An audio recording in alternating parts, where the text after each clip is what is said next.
Prime Minister has accused some officials of the World Bank of being involved in a conspiracy to destabilize the government through a disinformation campaign which gives a distorted picture of the economy. Full stop. Rumor mongering by such officials is motivated by vested interests, according to the Prime Minister, who thinks there is no financial crisis in the country. Full stop. It is not possible to judge the veracity of the charge, but the suspicion arises that the Prime Minister is exhibiting a defensive sensitivity about the reports doing the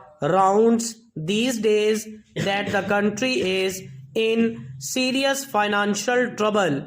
Full stop. These reports do not emanate from officials of the World Bank alone. Full stop. They are the considered opinion of a whole range of agencies and sources and independent economists.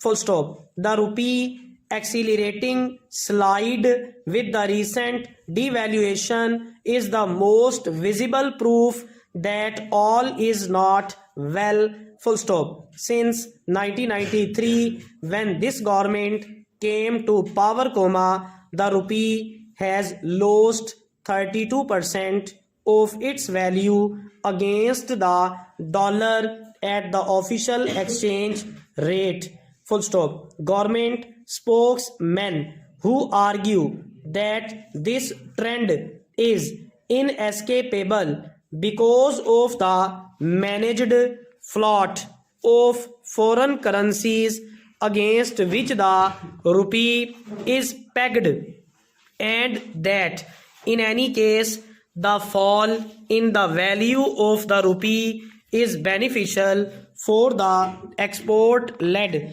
recovery on which the government continues to pin its hopes, would find the latest trade figures only half encouraging. Full stop. While exports for the first 2 months of the current financial year are 15% up on the same period last year. Full stop. There is continuing uncertainty about the financial shape of this year's budget, since not all the issues raised by the business community vis-a-vis taxes and duties have been finally dispensed with, or at least a clear statement of the result has yet to be revealed.